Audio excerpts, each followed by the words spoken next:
The relationship between Henri Toulouse-Lautrec and Suzanne Valadon was one of the most enigmatic in art history.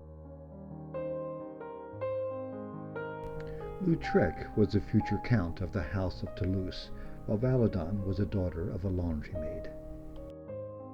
The nature and the extent of their relationship is shrouded in mystery. Was it romantic or platonic, or something else? We'll probably never know.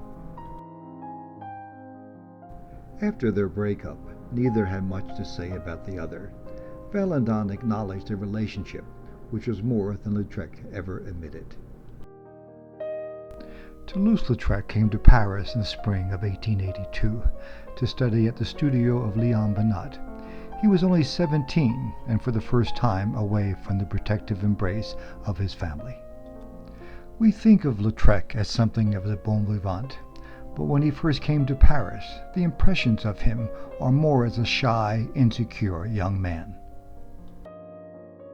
A former circus acrobat, Suzanne Valadon turned to modeling after suffering a fall from a trapeze that ended her circus career. At the age of 15, Valadon began modeling for Pierre Puvet de Chavannes, with whom she had an affair.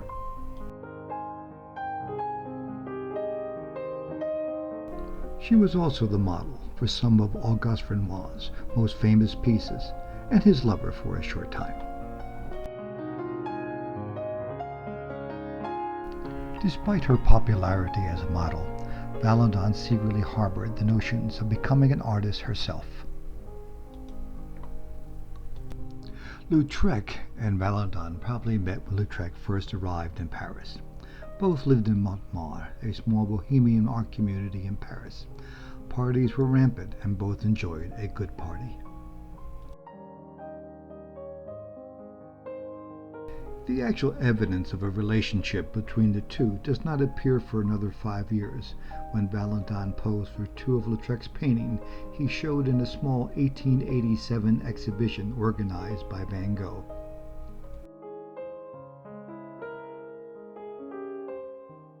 The relationship disintegrated after the Van Gogh show, when Valadon pressured Lautrec to marry her.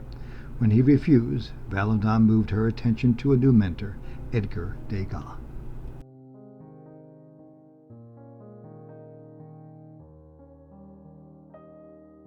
Degas was not sexually attracted to women, but proved to be a great friend to Valadon, as he had been to Mary Cassatt, and like he did for Cassatt, gave Valadon drawing lessons. Degas may not have desired intimacy with women, but he painted some of the most intimate pastel nudes ever painted. Valadon was a model for his most recognized bather nudes. These nudes probably culminated Valadon's career as a model.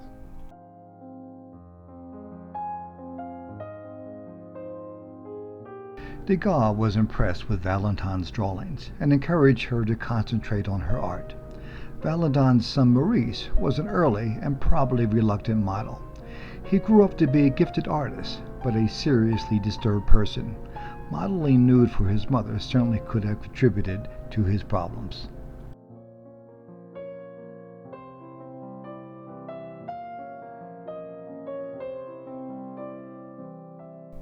With Degas' encouragement, Valadon decided to pursue art and would stop modeling, except for her own self-portrait.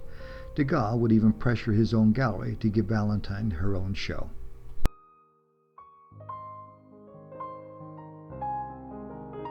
After Lautrec, there were many men in Valadon's life.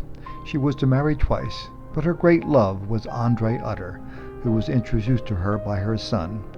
In 1914, Valadon married Utter, who was half her age.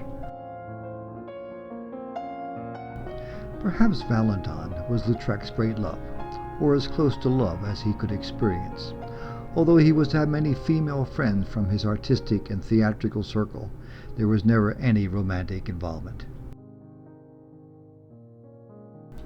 Lautrec had little interest in still life or landscape. For him, art was about people, and in particular the human menagerie that surrounded him in Montmartre.